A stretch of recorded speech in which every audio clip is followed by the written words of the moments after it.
হরে কৃষ্ণ, সুপ্রভাত। সবাই কেমন আছেন? আশা করি সবাই খুব ভালো আছেন। আমাদের আশ্রমেও আমরা সবাই খুব ভালো আছি। তো চলুন আজকের ভিডিও শুরু করা যায়। তো আজকে হচ্ছে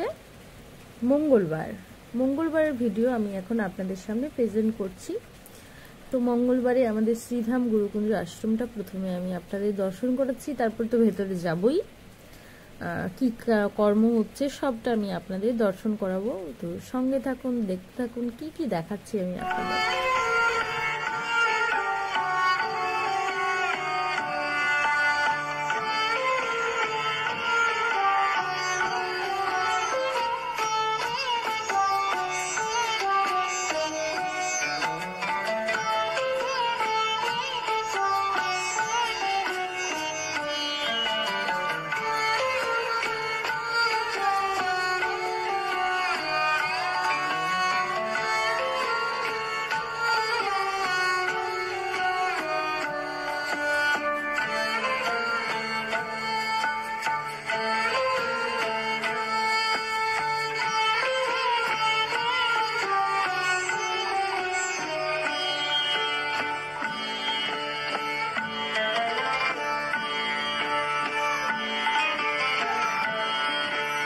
তো দিন শুরুতে আমাদের যেটা প্রথমত করণীয় সেটা হচ্ছে গুরুদেবকে শ্রদ্ধা নিবেদন করা। তো সেটা আমরা প্রতিদিন সকালে সেরে নিই, তারপর কিন্তু যে যার কর্মে আমরা যুক্ত হয়ে যাই। তো এখন সেটাই হবে। বাবা আসবেন আর আমরা সবাই মিলে প্রণাম করব। আশ্রমে সবাই যতজন রয়েছে সবাই। তো এখানেই যে আসনটা দেওয়া হয়েছে এর ওপর বাবা এসে দাঁড়াবেন, তারপর আমরা সবাই মিলে প্রণাম করব। তো বাবার তো প্রতিদিনই প্রোগ্রাম থাকে, তাই বাবা একটু ভীষণ ব্যস্তই থাকে। সকাল, বিকাল, সন্ধ্যা এই 3টে টাইম আমাদের প্রণাম করতেই হয়। তো সেই জন্য আমরা প্রণামটা সেরে নিয়ে এবার যে যার কাজে যাব। আর সামনেই বুঝতে পারছেন প্রোগ্রাম রয়েছে, হোলি, একাদশী। তো সেই জন্য অনেক কাজ রয়েছে। তো সেই কাজগুলো এখন কমপ্লিট করতে হবে, সেখানেই যাব। ফুচকা বানাতে হবে, তারপর ডেকোরেশন হচ্ছে, অনেক রকম কাজ হচ্ছে। তো সবটা আমি আপনাদের কিছু কিছু জিনিস দর্শন করাচ্ছি। তো চলুন।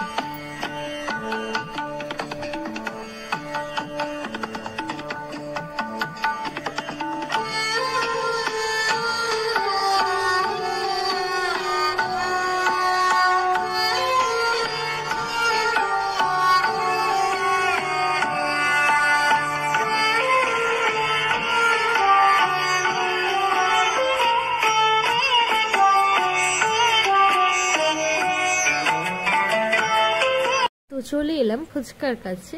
এগুলো দেখুন সব বেলা হয়েছে ফুচকা, একদম গোল গোল সাইজের বেলা হয়েছে। একটা হয়তো একটু অন্যরকম সাইজ হয়েই গেছে, কারণ আমরা একদম স্পেশালিস্ট কিছু না যে খুব ভালো পারি এমনটা না। আমিও কিন্তু করি, হ্যাঁ আমিও কিন্তু করি। তো কোনো কাজই ছোট না, সেটা হতে পারে ঝাড়ু দেওয়া, হতে পারে পাতা গুঁড়োনো, হতে পারে ফুচকা। কোনো কাজই কিন্তু ছোট না। আর সব থেকে বড় কথা, আশ্রমের যে কোনো কাজই কিন্তু সেবা কর্ম। যে কোনো কাজের মধ্যে আমরা যেন কৃষ্ণ ভাবনা রাখতে পারি, তো সেই ভাবনা নিয়েই এই সমস্ত কাজ। তো সেই জন্য কোনো কাজকেই আমরা ছোট দেখব না। সব কাজই করলে তার পেছনে আমাদের মহাপ্রভুর কৃপা রয়েছে। তো সেই মন থেকে অনুভব করেই কিন্তু আমরা এইসব কর্ম করে থাকি। আর ভালো লাগে এই কারণে, কারণ একা তো কর্মটা করছি না, করছি একসঙ্গে ভাইরা, আমি, দিদি, আমরা সবাই মিলে এই কর্মটা করি। তো সেই জন্য কিন্তু ভীষণ আনন্দও লাগে। এর পেছনে অনেকটা সুখ রয়েছে। তো সেই আমরা সবাই মিলে বসে বসে কাজকর্মগুলো করছি। আর এটা মাত্র 100-200 পিস এমন তো না, হাজার হাজার পিস ফুচকা হচ্ছে এখানে। তো দেখুন ফ্রাই হচ্ছে, সবগুলোই মোটামুটি ফুলে গেছে। আর আজকে একটু বেটারি হচ্ছে, কেন জানি না। মহাপ্রভু যেদিন চাইবে সেদিন হয়তো বেটারি হয়। এমন এমন দিন রয়েছে যে হয়তো ফুলছেই না। তো দেখুন এখানে ফুচকা ভাজা চলছে। আর ওইদিকে না বাবা হচ্ছে আগের দিন যে প্রোগ্রামে বেরিয়েছিলেন, কোথায় যে প্রোগ্রামটা ছিল আমার ঠিক খেয়াল নেই। তো বাবা যেখানে প্রোগ্রামে গিয়েছিলেন সেখান থেকে না একটা মালা দিয়েছেন, মানে বাবাকে যে মালা দেয় সেই মালাটা দিয়েছেন। মালার মধ্যে না চকলেট দিয়ে মালা করা। তো এই চকলেটের মালা দেখে আমার দুই মেয়ে তো মালার কাজ ছেড়েই যাচ্ছে না, মালা পরেই বসে রয়েছে এমন একটা ভাব। দেখুন এগুলো সব চকলেট দিয়ে মালা, কিছুটা অংশ ফুল আর গোলাপ ফুল রয়েছে, রজনীগন্ধা আর গোলাপ ফুল রয়েছে, আর কিছুটা অংশ দেখুন চকলেট দিয়ে। 5 টাকার যে সুন্দর যে চকলেটগুলো হয় সেইগুলো, কিন্তু বেশ ভালো এই চকলেটগুলো, খেতে খুবই ভালো, যে আপনি একটা খেয়ে আর দুটো খেতে পারবেন না এমনটা কিন্তু না, এই চকলেটগুলো ভীষণ সুন্দর। তো সেই চকলেটের মালা তো পরে নিয়েছে কাউকে দেবে না বলে, কারণ দিদি কাছে আসছে, ভাইরা কাছে আসছে, সেই জন্য দেখুন কাউকে দেবে না মালাটা, সেই জন্য পরে নিয়েছে। তো আমি বলেছিলাম, বলি কাঁচি নিয়ে আসি, তারপর মালাগুলোর এই চকলেটগুলো খুলে নেব, কারণ এটা প্রসাদী মালা, পায়েটায় লাগছে তো সেটা মোটেই ভালো না। তো সেই জন্য চকলেটগুলো খুলে নিয়ে ওদেরকে দিয়ে দিলেই মালাটার থেকে অন্তত রেহাই পাওয়া যাবে, মালাটা বাঁচানো যাবে। দেখুন মালাটা কাউকে দিচ্ছেই না, আর ও ছোট, মালাটা পুরো ওর সমান হয়ে গেছে। এটা প্রসাদী মালা, চারদিকে পায়ে পড়ছে, এটা ভীষণ খারাপ জিনিস। তো সেই জন্য দেখুন আমি চকলেটগুলো সব ছাড়িয়ে ওদেরকে দিয়ে দিচ্ছি, তাহলে মালাটা অন্তত রেহাই পাবে। এখানে এই যে চকলেটগুলো দেখছেন, স্টার চকলেট, বেশ ভালো চকলেটগুলো। তো আমি এগুলো ছাড়িয়ে নিচ্ছি, ছাড়িয়ে দিয়ে সব ভাইদেরকে দেব, কারণ অনেক চকলেট রয়েছে এখানে, মিনিমাম 45-50টার মতো চকলেট লাস্টে গুনেছিলাম। তো ওই রকম চকলেট রয়েছে, তো সবাইকে দেওয়া যাবে চকলেটগুলো। আর এরা তো দেখুন ছাড়াতে ছাড়াতেই খাওয়া শুরু করে দিয়েছে। আর ওদিকে আপনারা দেখলেন যে আমার মা ভাইরা সব শাক পরিষ্কার করছে। ওই শাকগুলো না আমাদের মাঠের শাক, আমাদের যে আশ্রম রয়েছে তার পেছনে যে মাঠ রয়েছে সেই মাঠের কলমি শাক আর হচ্ছে পটপটি শাক, এইগুলো শাকগুলো জলা থেকে হচ্ছে নিয়ে আসা হয়েছে আর কি। তো শাকগুলো ওই জন্য তৈরি করা হচ্ছে। তবে আজকে শাকগুলো তুলতে তুলতে 12টা পেরিয়ে গেছে, আর 12টা পেরিয়ে যাওয়া মানে আমাদের আশ্রমে ভোগ তো লাগানো কমপ্লিট। আর কাল থেকে আমাদের আশ্রমে অনেকের টিকিট কেটেছে, মানে প্রসাদ পাওয়ার জন্য কুপন কেটেছে।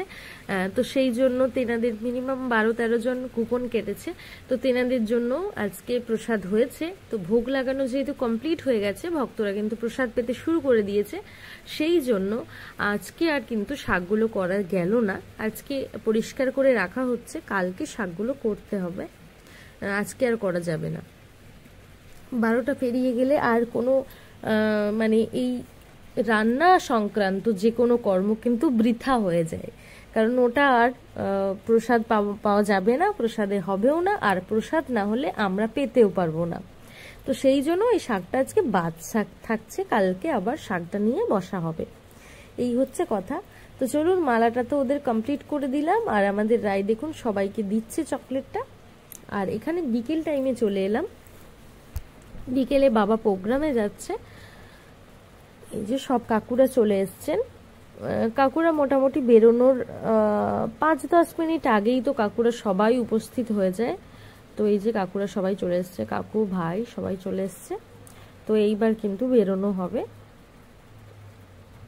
তো এখন কিন্তু আমার সব থেকে ভালো লেগেছে যে আমরা সাক্ষাৎ একদম বাবাকে আপনাদের কাছে পৌঁছে দিচ্ছি, মানে প্রতিদিনই প্রায় লাইভ হচ্ছে, এক দুদিন বাদ হচ্ছে কিন্তু লাইভটা হচ্ছে। তো এটা একটা সত্যি বেটার, মানে ভীষণ ভালো লেগেছে আমার। আর আপনারাও হয়তো দেখতে পাচ্ছেন লাইভটা প্রতিদিন সন্ধ্যায়, তো সেই জন্য আপনাদেরও ভালো লেগেছে অবশ্যই আমি মনে করি। তো আজও হয়তো লাইভ হবে, আপনারা দর্শন করতে পারবেন, কিন্তু ওয়েদারটা ভালোই খারাপ, দেখা যাক। আর আজকের ব্লগটা আমি কালকে দিচ্ছি। তো এই হচ্ছে কথা। ওই যে দেখুন গাড়িতে বসে গেল দেবকীনন্দন দাস, আমি কালকে আপনাদের ভিডিওটা দিয়েছি যে ও কতভাবে জেদ করে গাড়িতে বসার জন্য। ঠিক বাবারা যখন প্রোগ্রামে বেরোবে তখনই ওর এই কাজটা শুরু হয়, গাড়ি ও ভীষণ পছন্দ করে গাড়িটা। তো চলুন আর কি, আমি যতটা তুলে ধরা ততটা ধরলাম, বাদ বাকি আরও কাজ হলে আরও ধরবো। তো চলুন আজকের ব্লগটা এখানেই এন্ড করছি, বাবারা তো প্রোগ্রামে চলে যাচ্ছে, আমাদের আশ্রম ফাঁকা। তো আমরা আশ্রমে দৈনন্দিন যা হতে থাকে, আরতি কীর্তন, তারপর একটু গান বাজনা, এই সব নিয়েই আমরা সন্ধ্যেটা কাটিয়ে দেব। তো চলুন ব্লগটা এন্ড করছি, আবারও নতুন ভিডিওর সঙ্গে দেখা হবে, ততক্ষণ ভালো থাকুন, সুস্থ থাকুন।